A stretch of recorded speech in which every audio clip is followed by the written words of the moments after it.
Whenever I'm at Dollar Tree and I see these large pieces, I have to grab them. I picked up 2 of them because I feel like they're the perfect size for this palette shelf I want to build. However, people, they are really rough around the edges. I took my little sander and just knocked all the stuff off around the top and the edges. We want it nice and smooth because we're going to be decoupaging this beautiful napkin onto the top of both of these pieces. They're going to be our actual shelf pieces.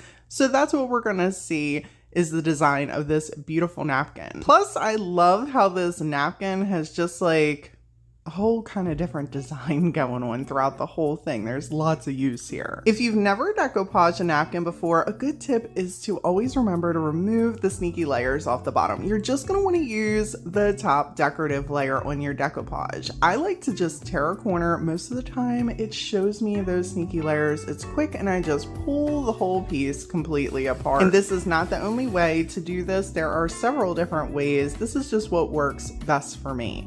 I decided to cut the napkin in half so I had equal portions to use our Mod Podge to decoupage onto the pieces of wood.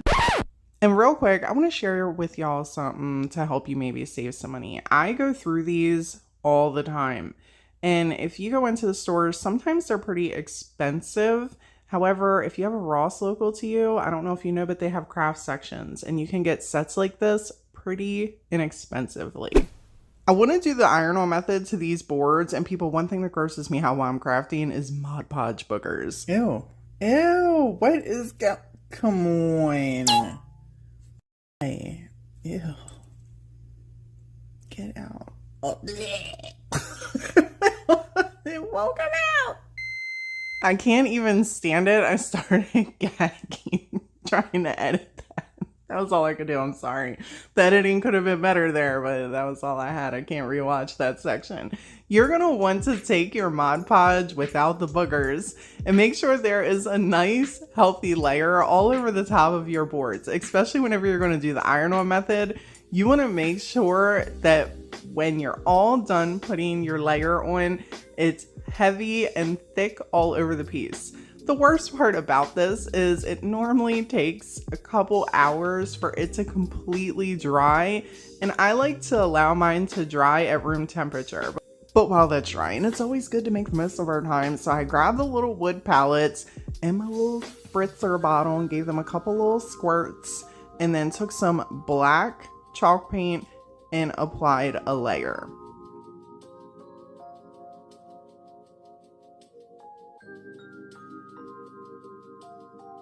You'll notice that I left one piece of the palette completely unpainted, and that's because we're gonna cut that sucker off using our miter shears.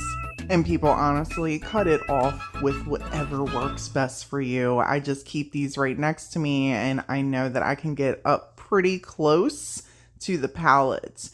We only need the first 3 of each palette, so we can put on the side of our shelf that we're creating. When I was done trimming them down, I took a little bit of that black paint and went over anything that needed some touch-ups. While they're drying, it is time to bring on in the irons so we can iron on our beautiful napkin to these pieces that are finally dry. Once you have your napkin in the exact spot that you want it, grab you some parchment paper so you can apply over top of the napkin while you're doing your iron on. This is going to protect the napkin and protect your iron all at the same time and allow you to get a nice smooth finish. And then just work from one side to the next.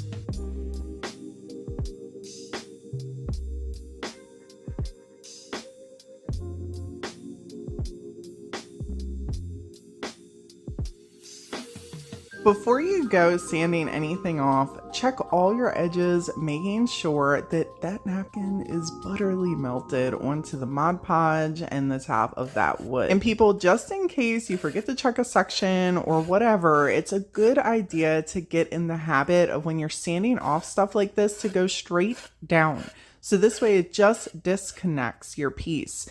If you go back and forth, it's possible it can shred it. I'm taking some of the same black paint and trimming all around the edge where the napkin is not.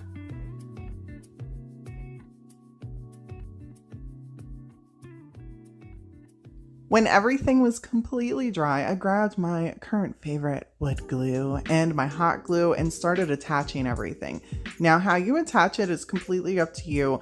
I decided that I wanted to start by assembling the palettes together, just so this way when I put them on the sides of our shelving units, that they were kind of already together with a slight hold. So I could reinforce with more wood glue and more hot glue as I assembled everything together at one time.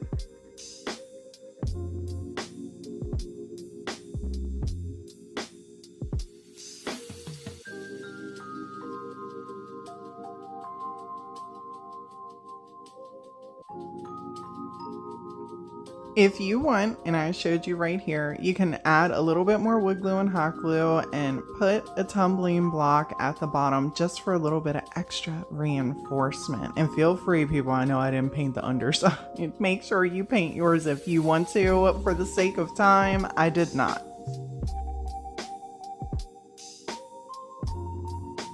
After I was able to get the two shelves in place on the palettes, I then took the other palette that I put together, the other little set, and put all the glue in the sections I wanted to put it on at one time. So this way I could just put that on the other side at one time instead of trying to do piece by piece.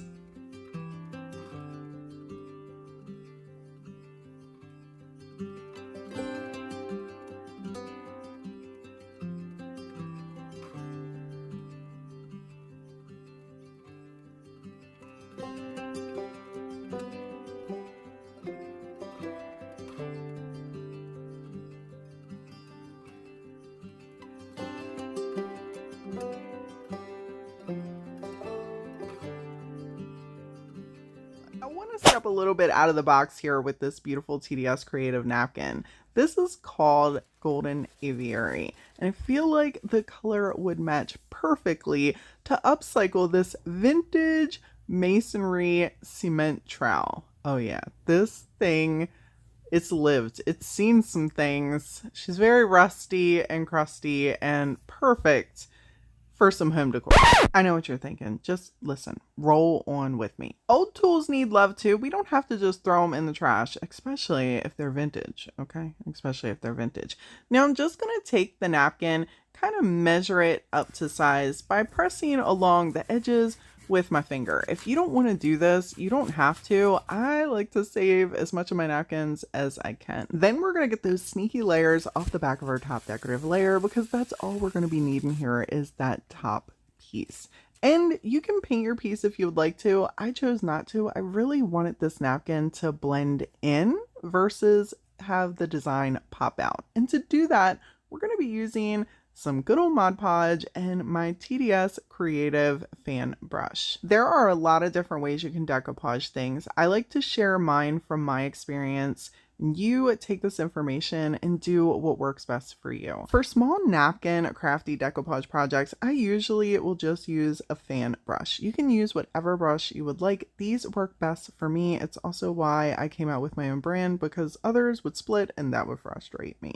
And then I like to use a sponge. This is just a kitchen sponge I pick up from Walmart in a pack. It's a whole bunch of them. I've been told the Dollar Tree has them as well. You get whatever sponges you would like and whatever is in your budget. Brandy, why the sponge and not cling wrap or brayer? Good question. Okay, we're working with metal here. Metal and glass, they are not absorbent. Okay, so the sponge is going to sop up that extra Mod Podge as we're pressing down through the napkin, because the napkin is porous, to stop it from pooling and creating additional wrinkles. Now, I do like some wrinkles in my decoupage, especially for older pieces like this. You can tell it's adhering well because you can see how the one side of the napkin is almost the color of our trowel here, while the other one was not.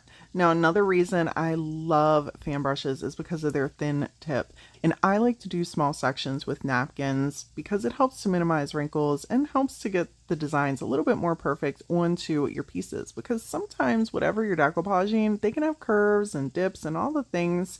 And this helps to get in underneath the napkin from where it connected and where it didn't.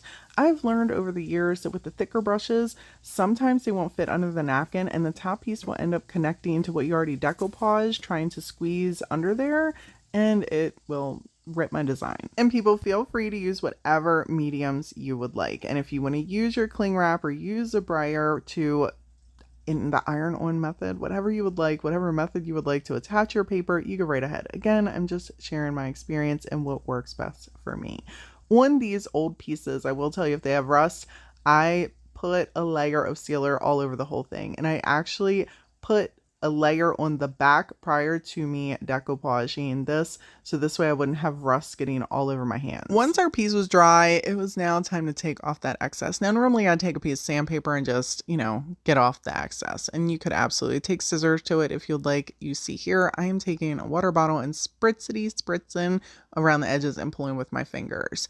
This is because I'm also confident with my decoupage technique. If you are not, put a little bit of water on the table, tappity tap tap tap your fingertip in there, get some water on there, and then just pull around the edges, or you could put a little bit of water on the edge. And this is because I do not want to sand anything off and open that rust and possibly have that going in my eyes or breathing that in. So just a little tip for if you're working with old rusty crusty things. Then I took some more Mod Podge, went around the edges and made sure everything was attached. I grabbed some gold gilding wax to go around and tie in that napkin to make sure it all looked cohesive, and I absolutely love how the piece ended up blending in so well together.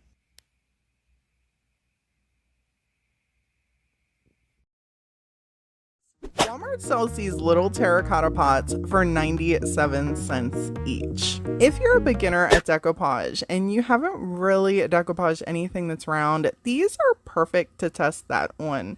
You can paint these up using a multi-surface paint. This is really inexpensive. You can grab for $1.67 at Walmart. Works amazing on terracotta. I applied 2 layers to this, and if you want to use chalk paint or a clay-based chalk paint, you go right ahead. That would also cover these well. But I wanted to show you here, once they were fully dry, just how nice this paint ends up on these pots. Then pick your poison, my friends. I'm using a napkin for this piece. I'm tearing off the corner to remove all the sneaky layers. So this way we have the top decorative layer. And then we're going to do a technique I like to call patchwork, which is where you can use the designs in one singular napkin, or you can use the designs in multiple napkins, tear out the sections that you want, and then patch them onto whatever you're decoupaging. I'm going to be using DIY's liquid patina for our medium. If you're ever interested in grabbing any of the DIY items you see me use, I keep a link down in my description box. Sammy over at Unicorn Dust Design sells it. To apply our medium, I'm going to use a fan brush, and I'm taking just a little bit of it, brushing it on our pots, and then taking our little napkin patch that we pulled apart and placing it very gingerly in place. I'm using a dry sponge that I have cut down. I picked these up in packs from Walmart, and I'm just pressing directly over the napkin.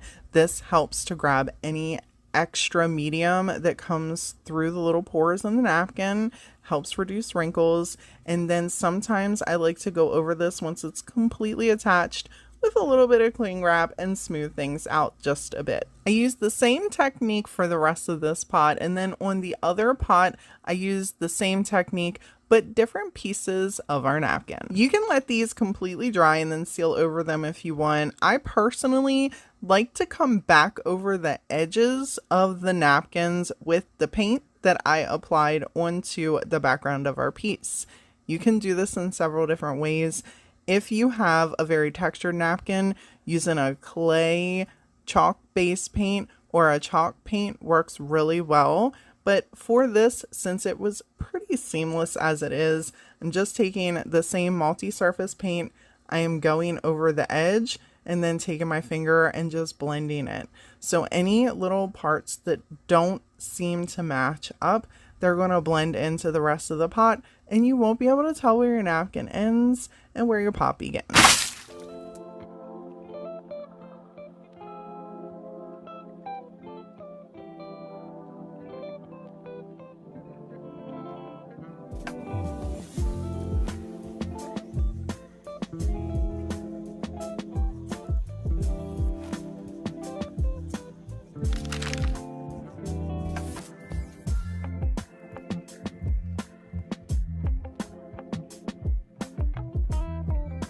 Did you know that you could use napkins to create origami-like shapes? You didn't have to just use paper, and I like to use napkins to create flowers. For this first flower, we're going to create a rose. And to do that, you can take any napkin design you would like and start to roll from one end to the next. I like to start off tight and then loosen as you go. Just to the other side. It's really, really simple. This is the easiest flower rose piece that I like to make, but it can be a little tricky, especially when you start out, because you're going to want to try and keep it tight the whole way. But when you do, it's going to look like this, and it's not going to look like much of a rose. In fact, it's just going to look like a piece of rolled up paper. So you'll have to notice that as you're rolling your piece, you're going to want it to be looser as you get towards the end of the napkin. Tight to begin with, just like this, and then figure out where you're going to end up pinching that piece off to create that little stem section where the stem starts to attach to the rose. And then you're going to want to loosen it and keep it pinched. And as you do that, you can take your finger and then smoosh one in there and make it a little bit fatter to give it that rosebud look. When I first learned how to make these years ago, watching a tutorial on YouTube, shocker, the person that, I don't even remember who it was, but they took the bottom of the napkin and used those pieces to make the leaves. And that was just not my cup of tea. So as most DIYers do, we put our own spin on it. And what I do is I trim mine down so it gets thinner at the bottom. And then I go in my little, stash and find me a leaf that I think is going to go with our piece.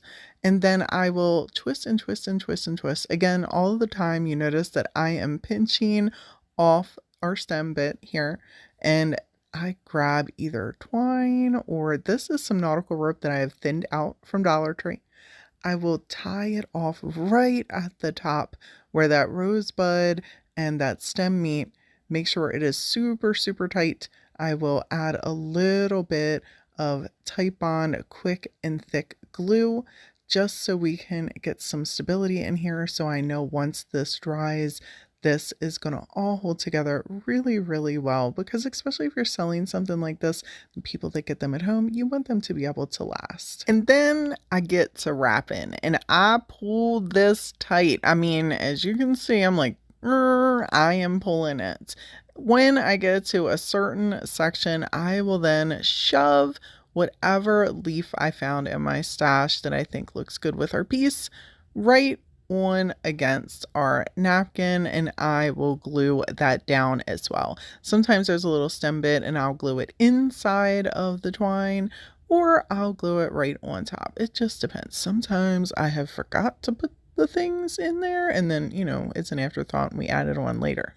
But we trust in the Type-On quick and thick, so we're good. When I get to the bottom, there's usually enough Type-On quick and thick at the bottom that I can let the rope or twine just kind of hang there until it dries, and then I nip the end off and just kind of press it tight to make sure everything is sealed in good. These look absolutely adorable sitting around, whether you're selling them by themselves or you're adding different ones with different colors.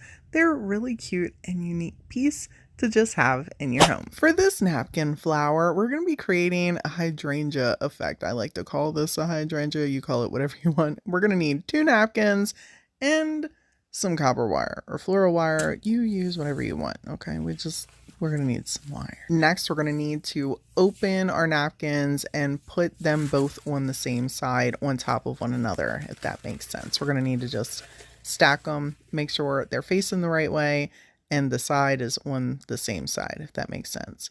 Then we're gonna fold the bottom up to the middle and then the middle up to the middle. You see what I'm doing here? You do this. Then we're going to do the same thing to the opposite side of the napkins. Once you got those creases, then it's going to be time to get that wire and bring on in our wire cutters. Now we don't need a real big piece of wire, just one enough to be able to wrap flat to hold our napkin pieces together. I measure with love, people. You figure it out, okay? You figure it out and then, you know, you'll be good. Then we're gonna bob and weave back and forth with our napkin until we have it all scrunched together like this. Then we're gonna take that wire and we're going to put it right in the middle of the dent that we just created there. So we have a division inside of our floral piece and, you know, something holding all of the, you want to glue yours together. Listen, I'm nobody to tell you what to do with your flower. Okay. This is how I'm making mine.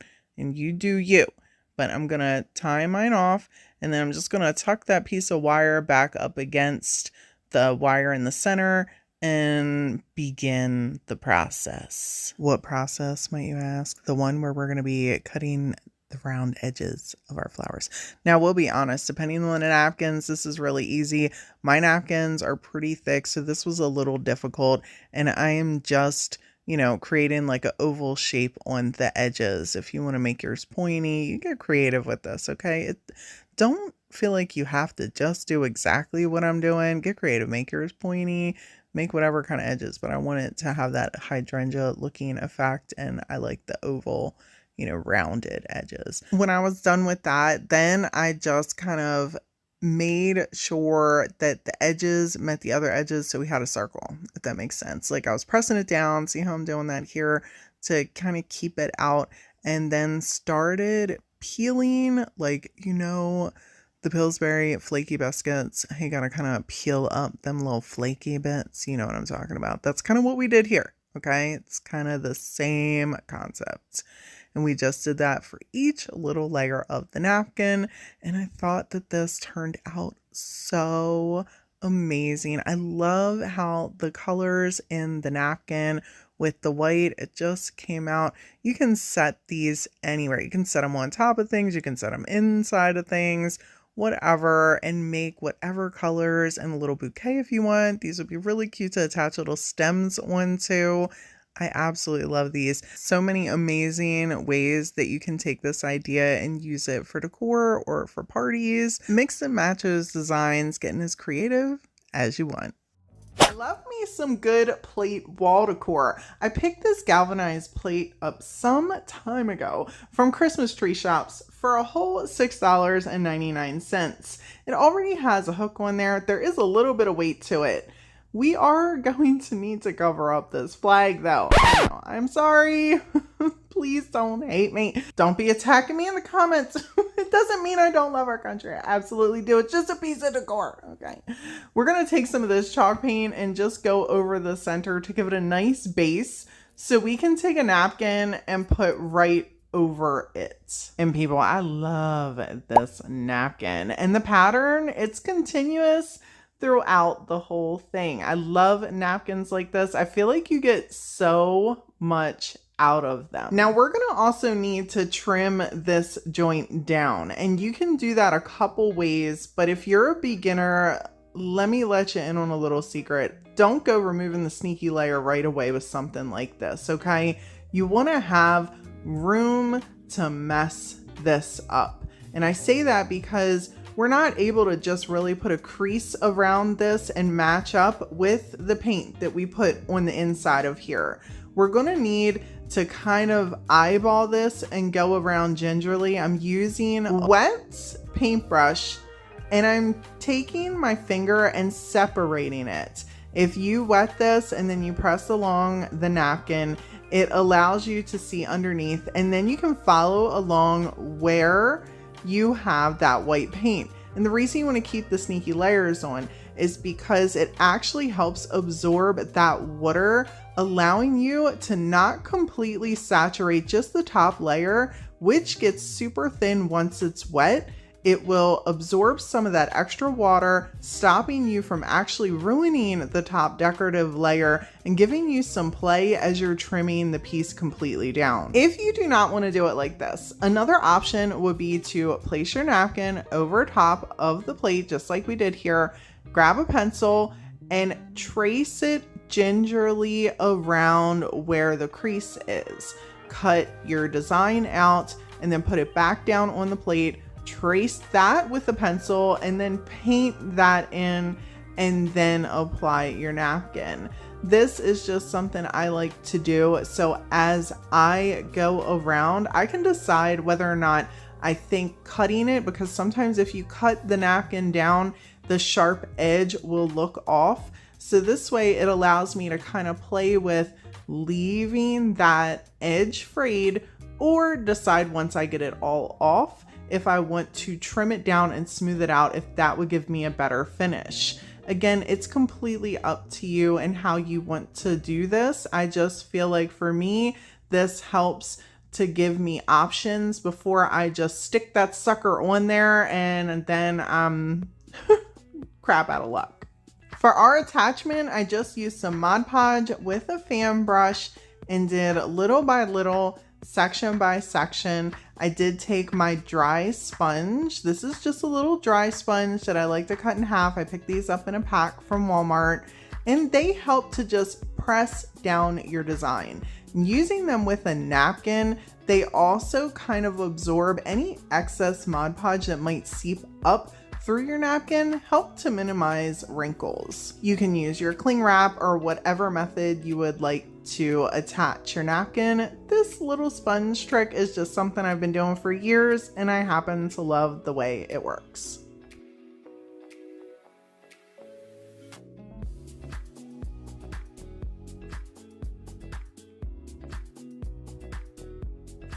You can take this next part or leave it. It's entirely up to you. I'm going to use a little bit of Dixie Belle gilding wax to go around the edges just to blend the napkin in more with the paint. And I was going to do this anyway, even if I did miss this section right here.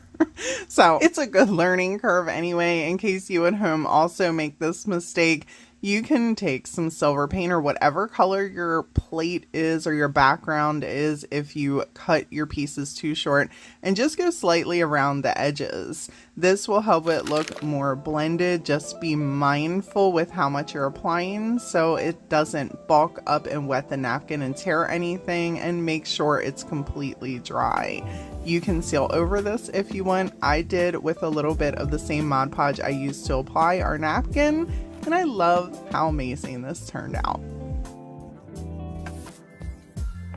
People, I love to decoupage me some candles, and whenever I can find the larger ones at Dollar Tree, I'm really happy about that, but I couldn't, so we're going to be decoupaging this little guy using this beautiful napkin.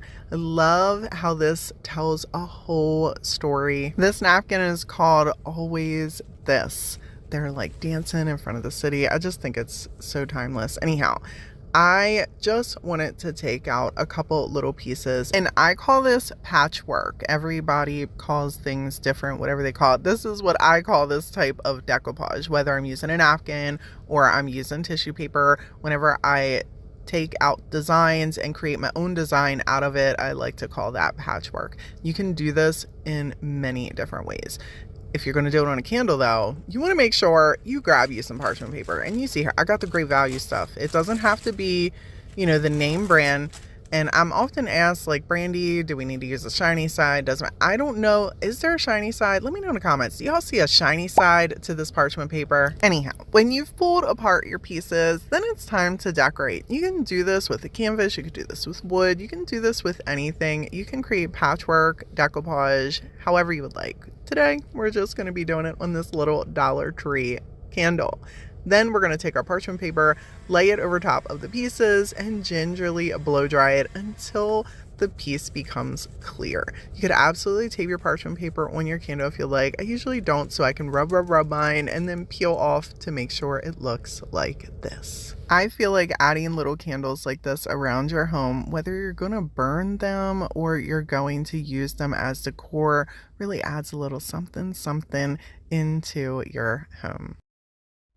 Ever looking for another spot for some inexpensive glassware? Don't leave Walmart out. They have these pretty vases for $1.57 and a couple others that are inexpensive as well. I grabbed these and painted this up with some Waverly white chalk paint and Snow Whites. We're going to use a fan brush to create what I like to call a patch method on this beautiful vase using this stunning napkin. How pretty is this? Now, if you're skilled, right? If you're skilled, you can just take this sucker and wrap it completely around the vase. I've done this before many times, but it can be an extreme struggle to minimize wrinkles whenever you're doing that.